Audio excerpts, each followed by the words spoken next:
We made a lot of promises during elections, so we have to fulfill all those promises that we made.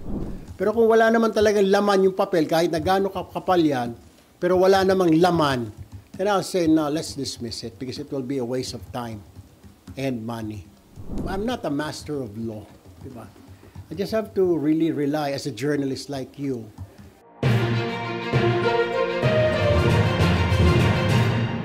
We made a lot of promises during elections, so we have to fulfill it. We reminded them that we have to fulfill all those promises that we made. Sir, highlights lang po sa mga final yung na bill.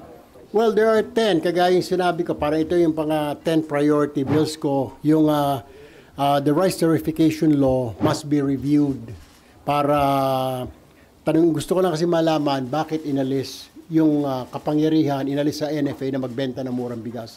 Only the NFA sells cheap rice. Iniwan ngayon, inalis yung NFA, iniwan sa mga rice traders, iniwan sa mga cartel, so sobrang mahal. Parang walang iniwan ito dun sa all the regulation law. Sabi pababaan, pero nangyari ngayon pataasan. Same thing with this rice issues right now. So ito yung gusto ko i-review ng Senate na kung pwede ibalik ulit sa kapangyarihan ng NFA yung pagbebenta ng bigas. Pangalawa, yung Barangay Official Salary Standardization Law. Dahil ito mga ito, puro mga honorarium lang, honoraria ang tinatanggap. Bigyan natin ng salary from the barangay captain, hanggang kagawad, hanggang mga tanod, health workers, dapat mabigyan ng sweldo. Also, yung National Land Use Act, ito, matagal na pinag-aawayan ito. Ilang Congress na, hindi maipasa-pasa. And I am here to help out na make sure na maipasada ito dahil ito rin yata ang gusto ng Marcos administration, National Land Use Act. Pangapat po, yung professional review centers.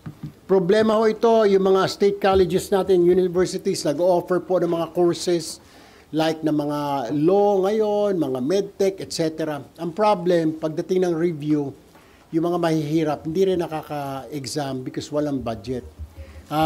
We made a bill, we submitted a bill right now na lagyan yung mga SUCs ng professional review centers para yung gustong kumuha ng mga exam for nursing, law, what else? Yung maritime, criminology, teacher. Kailangan mag-review, kailangan pa pumunta ng Maynila. Para hindi na sila pumunta rito, then doon na lang mag-review sa mga state colleges and universities. Also, yung Medical Parole Act. When you're 70, nakailang taong ka na dyan, hindi ka pa rin nakakalaya, pero may sakit ka na, bedridden, kailangan palayain na po yun, bigyan na ng parole ng gobyerno. Also, ito pong Health Courses Expansion Act. Yung mga SUCs natin, libre na nga ang mga tuition fee. Ang problema, wala. Yung mga SUCs, wala kang makita mga nursing. Iilan lang, walang mga medical field, walang mga radiology, wala yung mga mga physical therapy.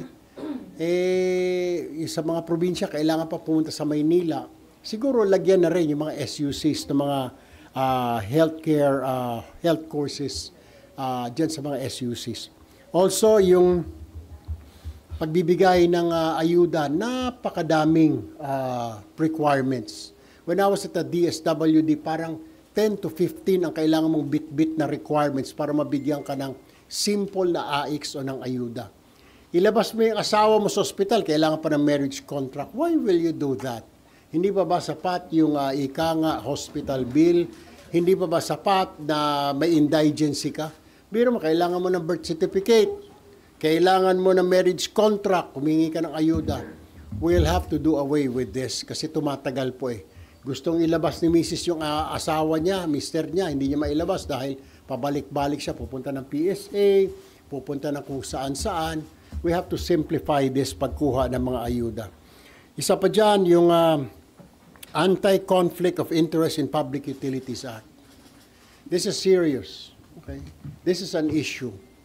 Tali ang kamay ng gobyerno pag yung may-ari ng utility sa isang lugar ay isang government official, isang politiko, isang mayor, governor, what have you, congressman.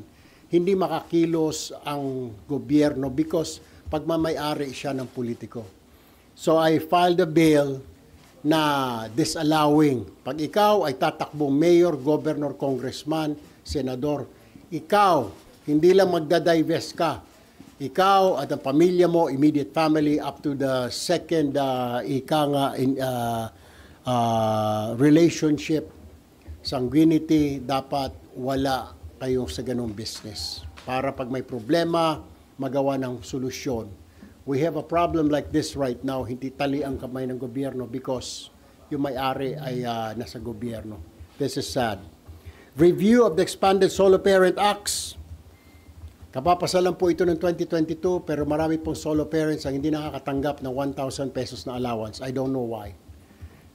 Sinabi raw kasi pinaubaya daw ito sa local government units. Ang problema, pag si solo parent nakatira sa 6th class municipality, wala siya natatanggap ni 5. Or meron matanggap once every 6 months na natatanggap. Pero according to the law, dapat it's every month. A solo parent should receive 1,000 pesos cash every month. Finally, itong Road Rage, Anti-Road Rage Act, ongoing po yung mga road rage. Kailangan ho talagang maparusahan yung mga nagwawala sa kalsada. Kailangan ho mapanagot sa kanilang mga actions. This is all what I filed today, ladies and gentlemen. Sir, sorry. Diretso na kami sa SP issue. Sure. Sabi po ni Senator Joel kanina lang, kung ngayon daw yung botohan for Senate presidency, panalo na si SP Cheese, he has more than 13 or more than majority votes. Kasama po kayo dun sa more than 13 supporting him? Pinakaunang litrato dun sa kaliwa, sabi niya sa majority raw kami, so sa majority tayo. Kapatid niya? Si Rafi. Sabi ni Senator Rafi, majority tayo. Sabi ko, okay. Kasi usually majority, may mga inuutos ang sa taas na tulungan ng administrasyon para wala ng kontra. Sa majority tayo, di ba? I mean, I'm with Alianza, so expected who you na I will be in the majority. But, are you with SP Cheese? Are you supporting him to be still the SP, sir? Kung yun ang sa majority, then what I heard kanina umaga yata, si Senator Soto, sabi niya, willing siya maging nasa minority siya. Parang is he accepting that? I'm gonna ask you those questions. Wala ako dito, but then somebody told me na Sen Soto raw said na he's willing to be in the minority. So does it mean to say he has accepted that fact na sa minority siya, na he will not be the Senate President? So, sir, have you thrown your support to any of them, SP Cheese and Senator Soto? I said, I'll be in the majority. Di ba, usually, yung majority is yun na doon na kinukuha yung Senate presidency. So, She's Escudero, sir. I'll be in the majority. So definitely, yeah. Okay, let me be straight with you. Like I said before in the interview, may mga bagay na gusto ko kay Senator Cheese. Meron ding mga bagay na when Senator Soto asked me and during the campaign, may mga sinasabi siya na I liked also. Pero weighing things and talking to my brother said, let's go for the majority kasi maraming mga gusto ang Pangulo na dinadaan sa majority at hindi ko makontra majority. So I guess we'll go with the majority. Sir, kung sa majority kayo, may na-request na kayo ng mga committee na gusto nyo hawakan at naibigay ba sa inyo, na-promise sa inyo na ibibigay? Wala pa kami, di pa kami nag-usap ni Senator Cheese. Pinarating ko sa brother ko na, sige, sabi ko, I'll go with the majority. Me and my brother spoke, I think 2 days ago, over the phone. Wala pa naman. My brother asked me, anong gusto mong kung sakasakali? Sabi ko, of course, sabi ko, meron akong experience sa social welfare. I guess you call it social justice dito and welfare. So I would love, it's in my wish list, number 1, social justice and welfare.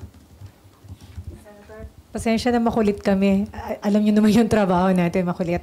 So, you and Senator Raffy Tulfo will be supporting Senate President Cheese. I think that's it. Kasi we're in the majority. And sabi nga kanina yata ni Senator Villanueva, if I'm not mistaken, may number na, pati si Senator Alan Peter, a few days ago, may number na sa 13 na.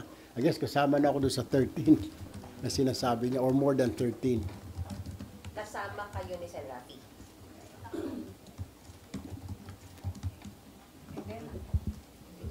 Senator, sa impeachment, may we know where you stand? Kasi meron mga fears kasi na baka ulitin yung ni Senator Ronald De La Rosa or ng iba pang senator yung motion to dismiss.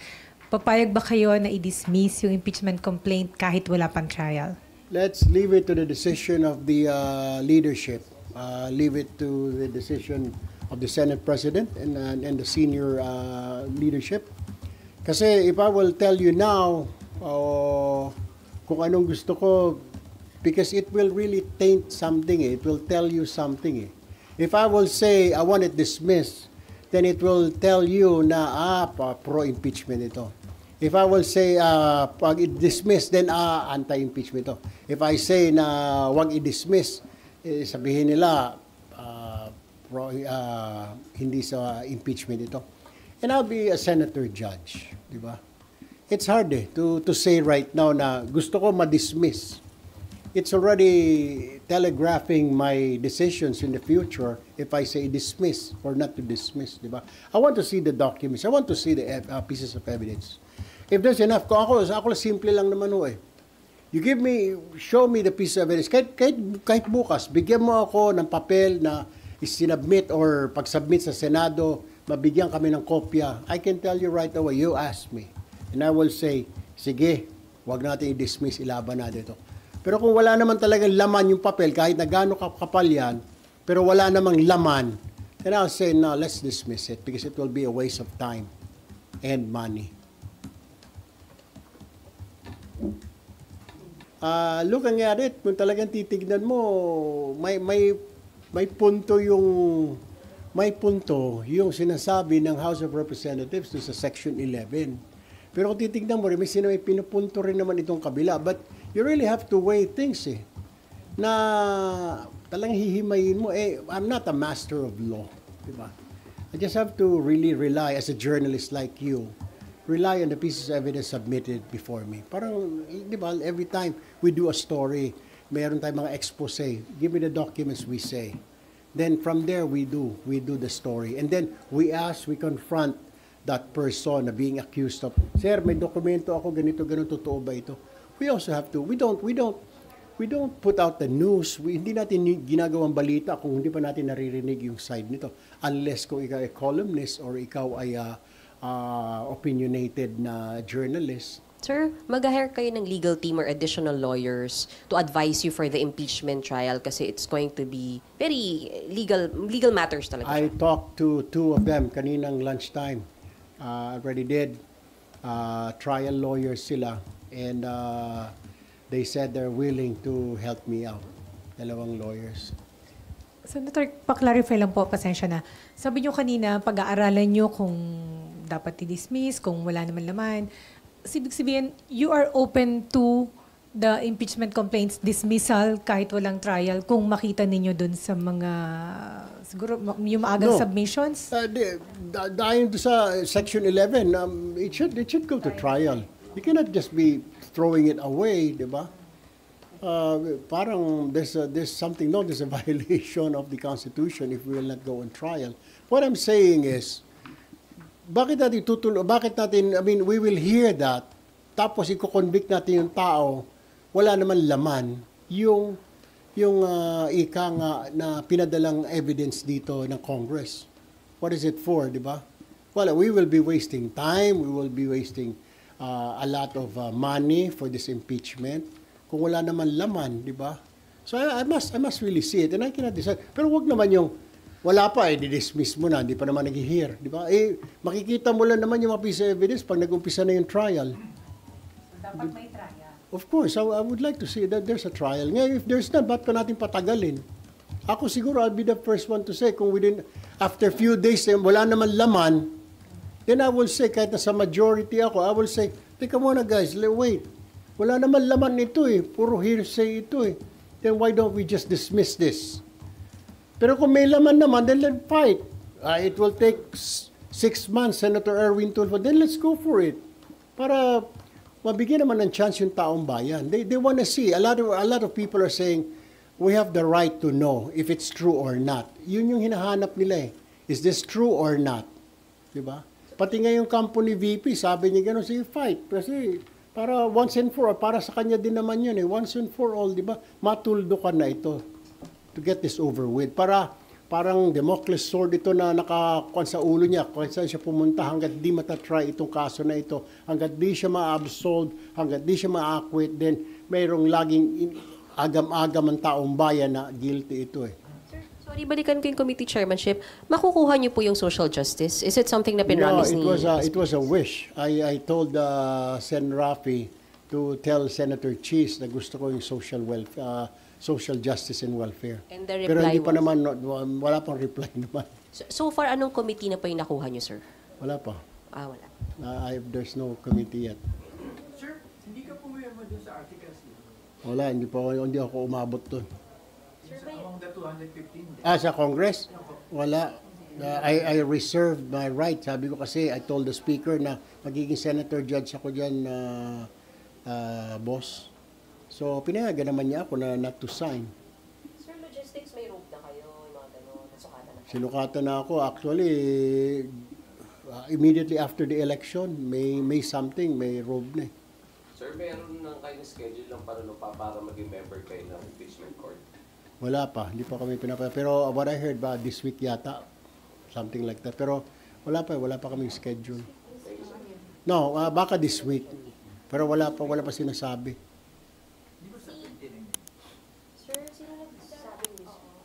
Hindi ko alam. I don't know. I'm just guessing na might be this week. Unless kung ang panunumpa siguro, what I read in the papers was like 29, something like that, diba? Ang start. So I don't know. Baka today until the 28 siguro. I have no idea. But I'm ready. Well, whatever the decision of the majority of the House of the Senate leadership, then we'll just abide. Kailangan i-try ito, let's try. And then I think we really have to listen to the people, to the public. And may nagsasabi na we have the right to know. After all these people, you guys who elected us have the right to know. Diba? Hindi naman pwedeng itago yun.